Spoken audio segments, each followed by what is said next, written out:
And so today we'll look at the book of Acts, Acts chapter 27. I don't know how far you've ever gotten in the book of Acts. It's an interesting read. Usually folks make it till about, chapter 10, chapter 15 in the book of Acts, and then they go, oh, okay, I'm tired of all these stories now. And then they move on to the next book. Acts chapter 27, though, if you ever made it there is quite a lot there in just a few short passages. Acts chapter 27. Looks like we're down to one TV. Let's see here. As you flip there.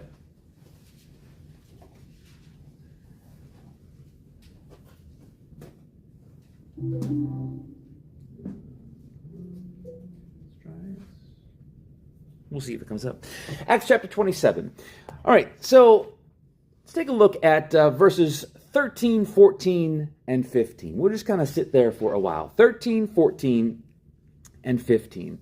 So, Liam, if you don't mind taking a read of that, Acts chapter 27, verse 13 through 15. And the south wind blew softly, supposing that they had obtained their desire, putting out to sea, they sailed across by Crete.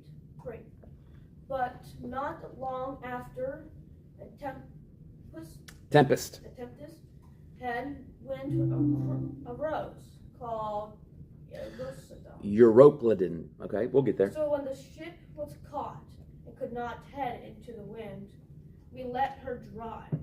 We surrendered. Euroclydon. Then it says, so you may want to highlight that, Euroclydon. Also, I would highlight, but not long after there arose a storm.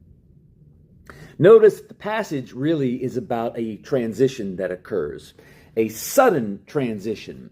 So all of us have got to deal with change in our lives.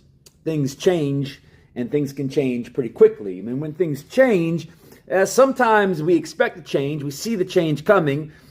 Well, we were ready for it. Sometimes we're not ready for it. Sometimes you don't see the change that's coming. You're not ready for it. It's more unexpected. And so when things happen in your life that you didn't see coming, or that you didn't anticipate, didn't expect, you might get a little confused. And you might get a little confused with your faith.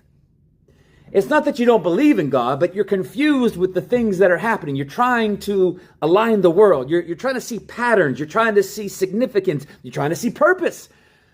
And what you think you should be doing and the path that you think you should be on versus the problems that you start seeing occurring and in your path, you just get confused.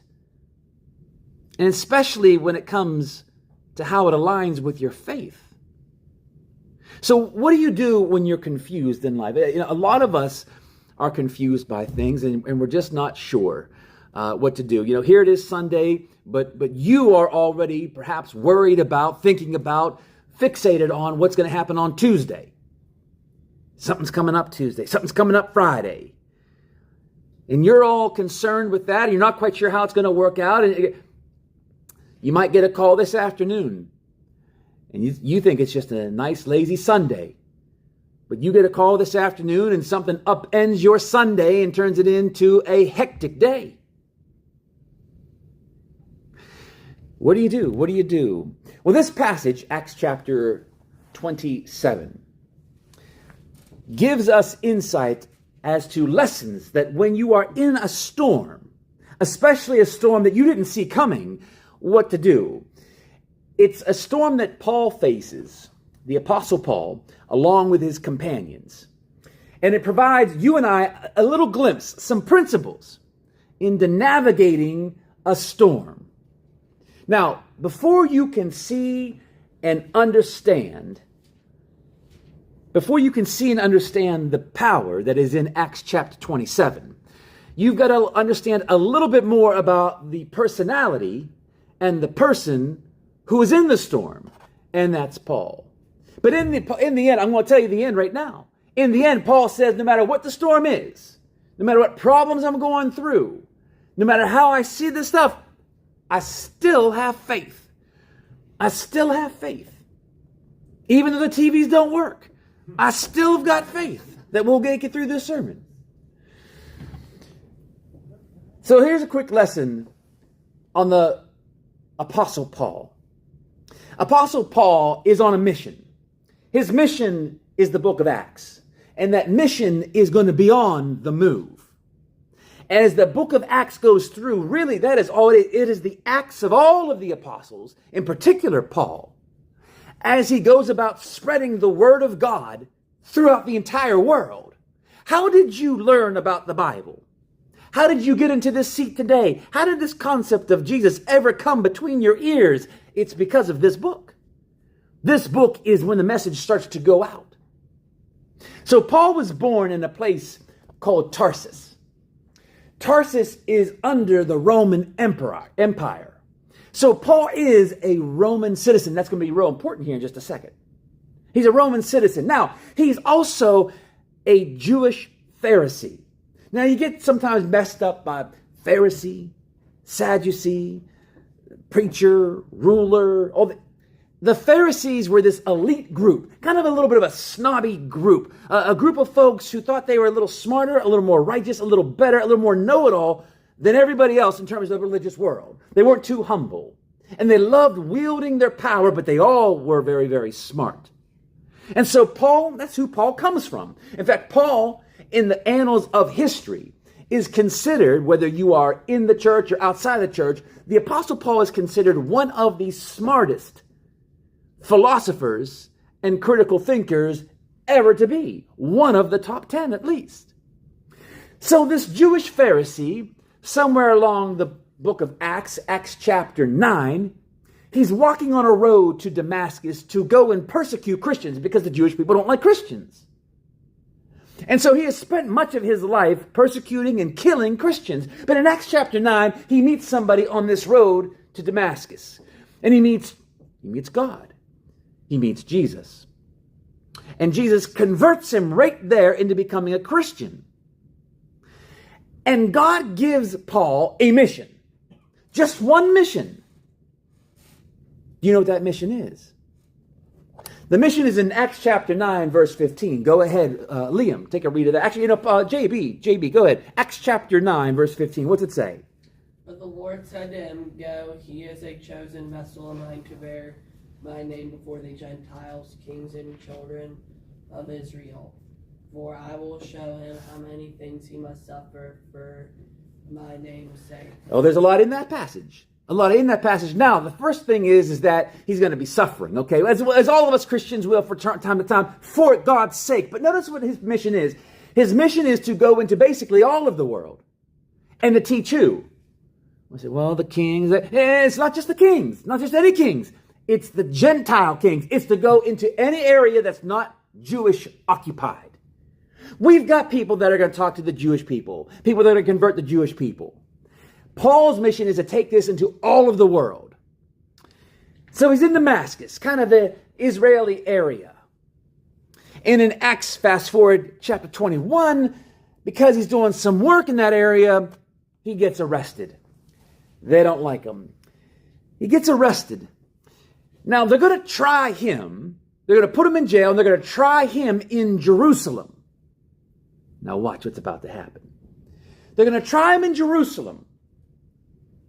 But he's a Roman citizen. They're going to try him in Jerusalem, but he's a Roman citizen. So what does that mean? Well, because you're a Roman citizen, Paul has a right to appeal his court sentence, his court hearing, and say, no, I don't want to have this in Jerusalem. I can appeal it to have my court hearing in Rome. So instead of standing trial in Jerusalem, he is then shipped off to Rome. Now watch this. This actually plays into the hands of God. So all this time, Paul's big goal in life has been to take the gospel message throughout all of the world. And to preach it and to teach it to the Gentile folks, the folks that aren't Jewish. And so here we have this guy, you read the story, Felix and Fettus, who think that they're going to stop this Christian guy from preaching. They're going to hold him down, hold him back from his mission. And so they're going to put him in jail. Oh, you want to go to Rome? Fine, we'll kick you out of this area. What they don't know is that God once again is outwitting the wicked. Once again, God is outwitting the wicked. God uses prison. Now, let this sink in. God uses Paul going to prison to accelerate and amplify his preaching.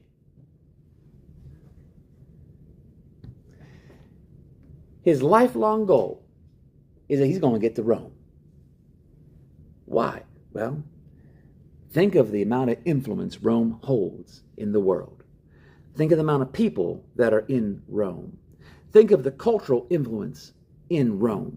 Think of all the Gentiles in Rome. Now, what's important for you about that? Sometimes in your own life, God is going to put you in some negative situations. Now, it might be prison. It might be a punishment. It might just be some pain, physical or mental or relational. God will put you in a negative situation in order, just like Paul, for the best thing to happen in your life. God will purposely put you in a negative situation in order for the best thing to come about in your life. Now, you may not think it is the best thing for you. You may not think it's the most happy thing for you in your life. But if you're God's, and this is where you and I are built a little different, if you're God's, if you love God, if you want to be led by God, which we all say we do, sometimes it's a little hard to fully embrace, but we say that we want to be led by God. If you lean on God, if you want to learn from God, then you got to realize that God's got you.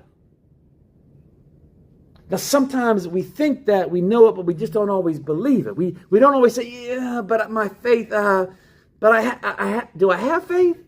Is my faith kind of weak? Look, Paul has all these talents that he has in life. He's smart. He can talk. He can do with reason and logic. He can hang with anybody intellectually. And here he is in this Middle Eastern town of Jerusalem. But he could be in the big show. He could be in Rome. So let me ask you this. Paul is going to have all the talents and blessings and abilities and skills that God has blessed him with. And even though he's going to prison, God is going to still use all those things that he's given him for benefit. I don't know what God's blessed you with. And I know you may be thinking, I don't know. Can I really trust God that this life that I'm on and all these things that I have and can do, that God's going to use it for the best purposes? He will. He didn't give you the gifts and the talents and the skills to be wasted. Now, the direct application may be a little different than what you had in mind. But he's still going to use all the things that he's given you in order to get you to be closer to God. He's going to put you in places to make the most of them, those talents and skills, for the kingdom of God. Now, what do you got to do? If you believe that, then you just got to keep on being a Christian wherever he puts you.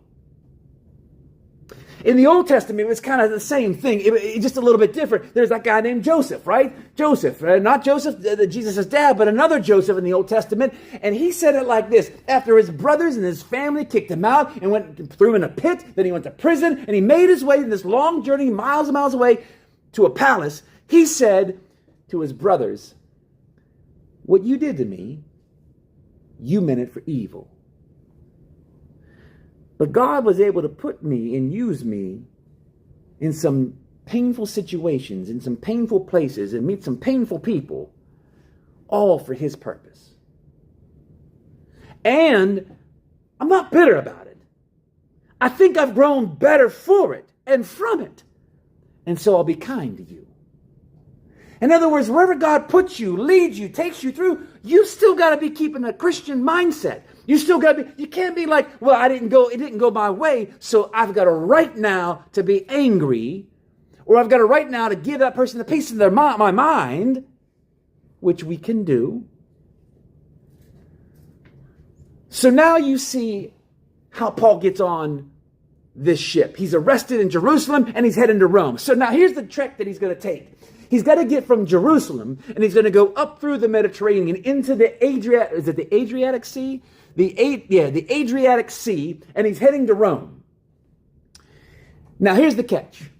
The devil is in this world.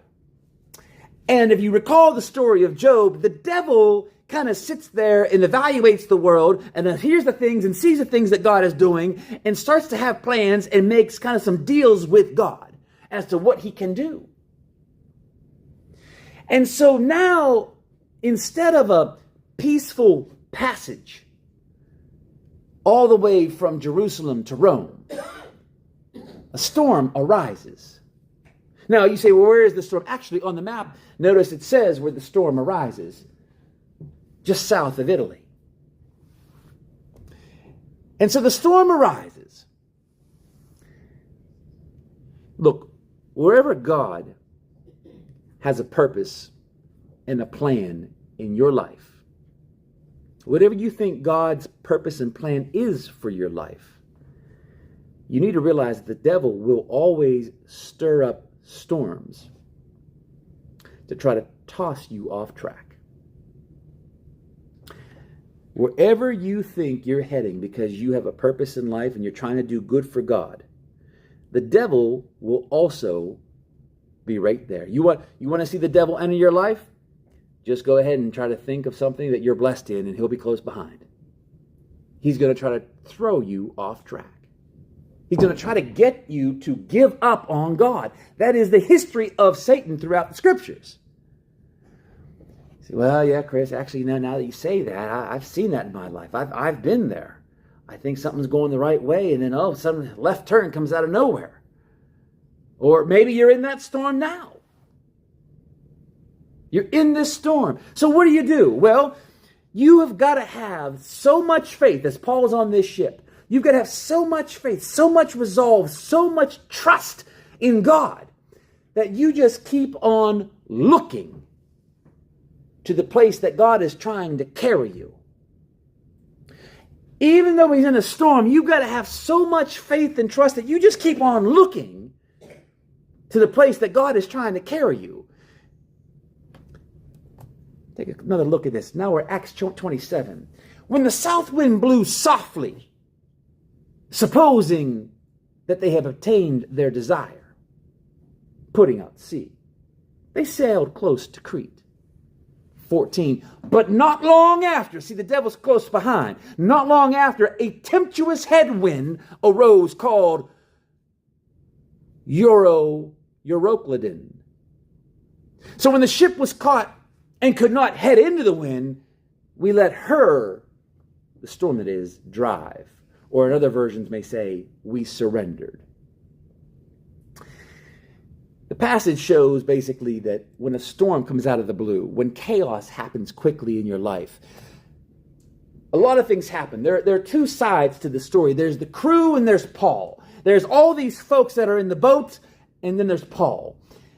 And whatever storm you're going through, if you ever wish that you could just focus and not let it affect you so much, that's what the story is. That's what chapter 27 is. It is the power of having God in your life. It's an example of how to deal with pressure and pain and chaos and confusion.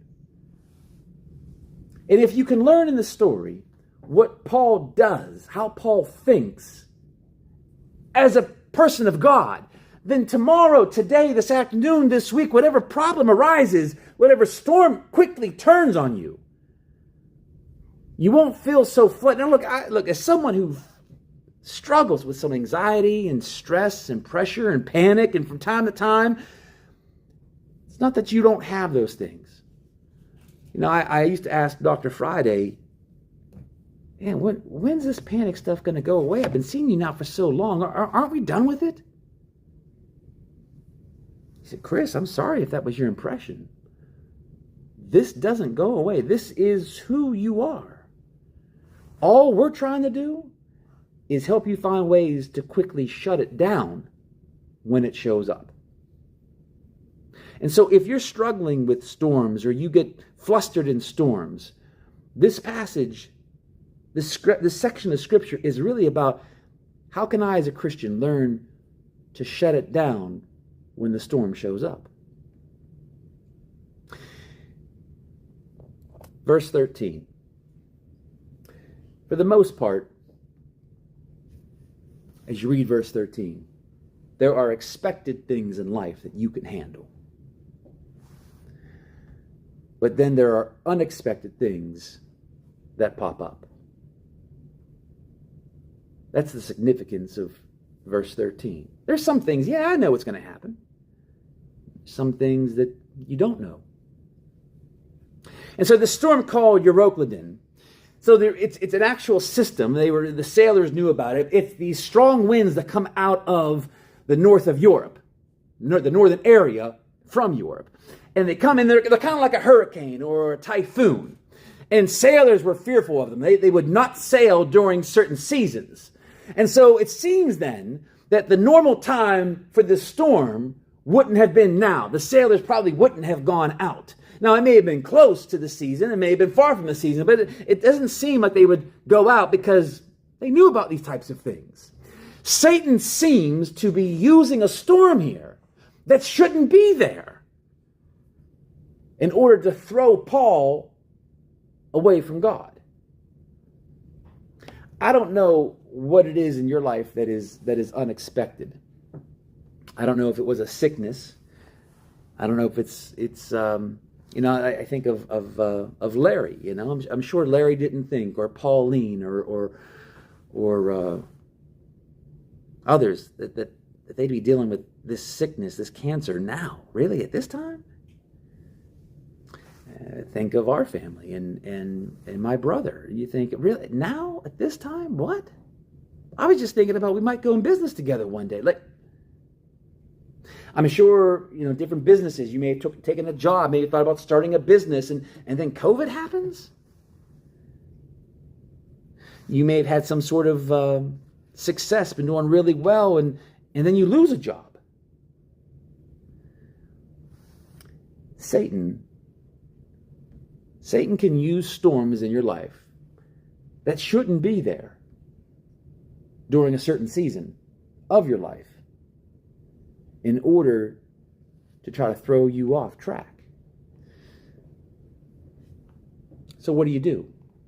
What do you do? Well, I'll tell you the first lesson is, and this isn't even in the passage, but it's in the Bible, and that is what Moses did. Moses did something when storms were going to be coming. He goes, I don't know what exactly is going to happen to you. I'm not God. I talk from God. I tell you what God tells me to tell you, but I'm not God. I can't tell you everything that's going to happen in your life. I don't know what it is, but we can kind of guess. And some of the guesses are things aren't always going to be good. So here's what he tells the people before they go over to the promised land. He says, look, you understand the things that are good and the things that will help you in life. Okay? I've set before you life and death, blessings and curse. So here's the deal. Choose life. Deuteronomy chapter 30, verse 19. Choose life. In other words, choose now.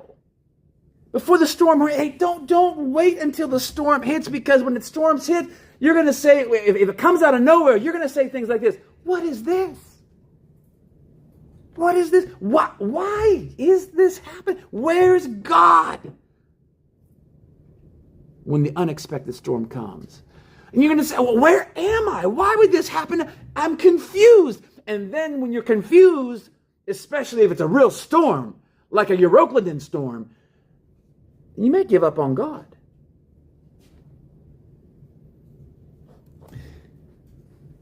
So when the ship was caught, and they couldn't head into the wind, we let her drive. They surrendered. Okay, so here's the deal. Storm's too much.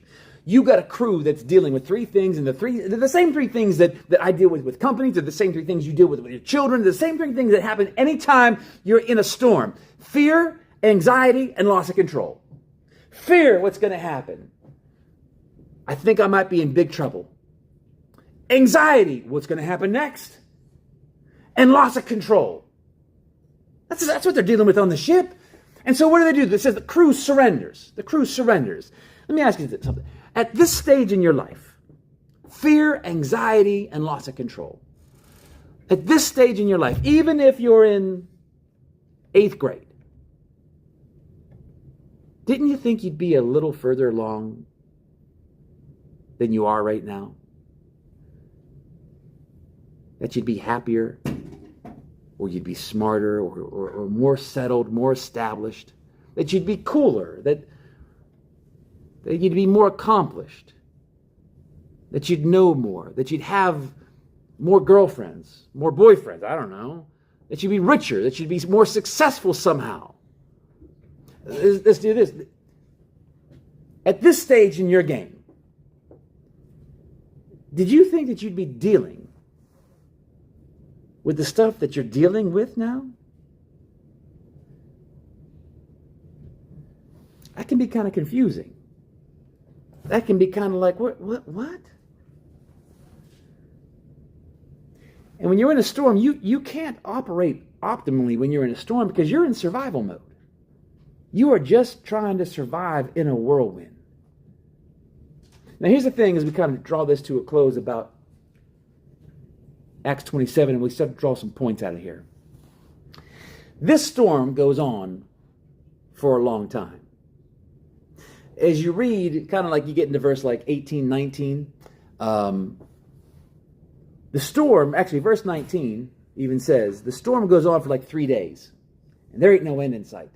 And then it says in verse 20, and the storm goes on for many other days. In other words, just because you're in survival mode doesn't mean the storm soon ends. It could go on, you could be in survival mode for a long time. How long was the pandemic? In verse 15 it says that they surrendered, they let her drive. Now here's the point. There are two folks. There's the surrendering that the crew does, and then there's the surrendering that Paul does. Now you and I are supposed to be like Paul. Paul's the example here. Paul's the one we're trying to learn from here. I got to go through a storm. I'm thinking about what's going to happen on Tuesday or Friday. What am I going to do? I don't know what's going to happen. Fear, anxiety, loss of control. What's going to? I can expect some things, but then this thing could be unexpected and come out of left field. So we're trying to figure out what Paul does here. So now watch what Paul does here in verse 21. Go ahead, Mr. Raleigh. Take a read of verse 21 of Acts 27. But after a long absence from food, then Paul stood in the midst of them and said, Men, you should have listened to me, and not have sailed from Crete and incurred in disaster and loss. And now I urge you to take heart, for those will be no loss of life among you, but only of the ship. For there stood by me this night an angel of God, to whom I belong and whom I serve, saying, Do not be afraid, Paul. You must be brought before Caesar, and indeed God has granted you all who sail with you. Therefore take heart, men, for I have faith in God that it will be just as it was told to me. However, we must run aground on a certain island. There are two different responses to the storm. When they say surrender, they surrender. Paul surrenders one way. The crew surrenders a different way. The crew, as you read the story, is all fight and flight. They throw things off the boat. They're trying to do this. Now, the boats, there's a big boat, and then there's like these little dinghy boats that they have on the big boat. It's the boat that kind of goes over to the shore, right? They got this long journey, right? They are throwing things off as you read the story, trying to tie things that none of it's working. And they just it's fight or flight. It's survival mode. But Paul's built differently. Lord, I don't know what this storm is about, but I trust you. Now, here's the thing. That is the difference between you and everybody else in this world. You go outside these walls. You go outside the church, and you put somebody in a storm, and the world has got to fight or flight. But that doesn't mean you have to. Do you know whom you belong? Do you know in whom you believe? Do you know in whom you worship? I'm not sure who you voted for on Tuesday. I don't know if your person won or lost, if your person is in the White House now or next. But whether it is an elephant or a donkey, you ain't got to worry, because you and I, we're focused on the Lamb. It doesn't matter if it's an elephant or a donkey. Our job is to be focused on the Lamb. We got to be like Paul. And so he says, take heart. No matter what storm, I see the storm, but I have faith. I see the storm, but I know who I believe. I love this passage. I know whom I belong and whom I serve.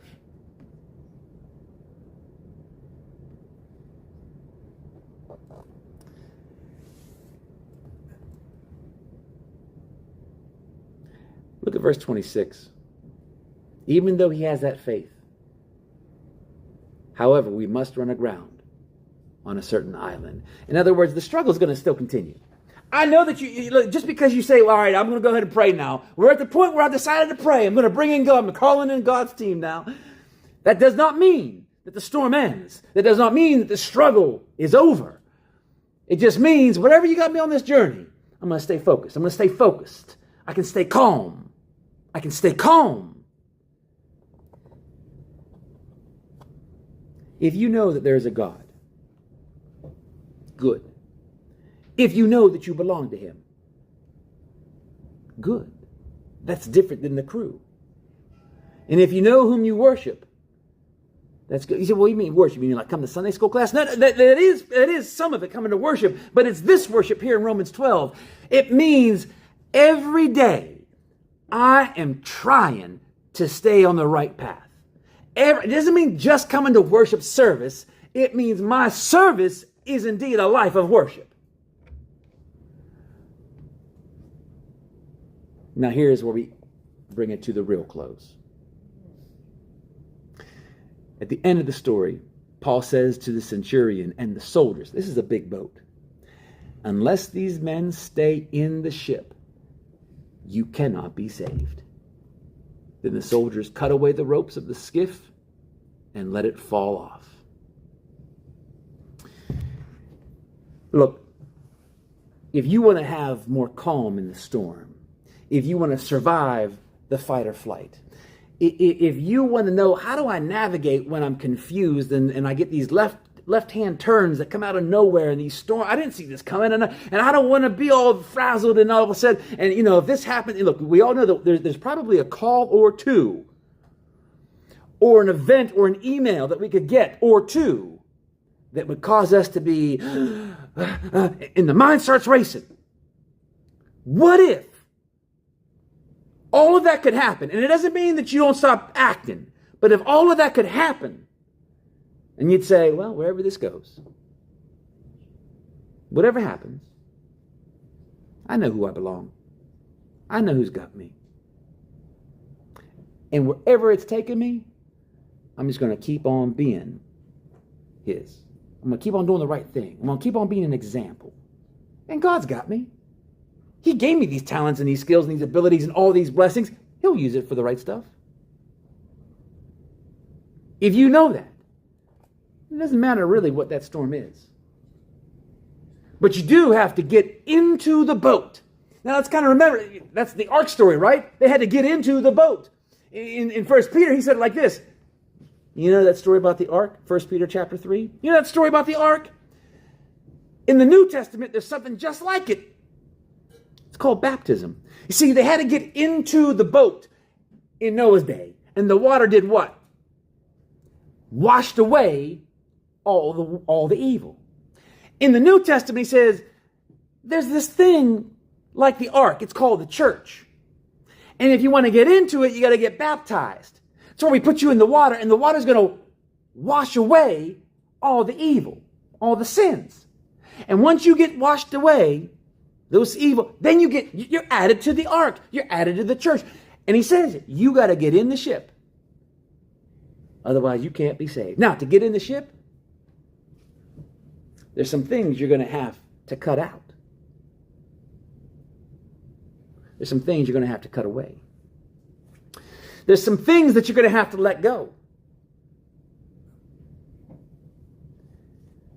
Because I don't just believe them. I know in whom I belong. And I know who I worship every day. And with that, you can survive any storm. Now, is it easy? It ain't easy. Do you think it might take some practice? So, when you leave here today, there's going to be an unexpected storm that hits you. It may be a little one. It may be a microburst. But maybe practice. Maybe just say for yourself today, yeah, but you know what? I know whom I belong. And I know in whom I worship. And I know he'll find a way. If you can say that, then you are on your way to surviving the storm. If you're here today and we can help you become a Christian, following the path of salvation, won't you come forward as we stand and sing the song of invitation?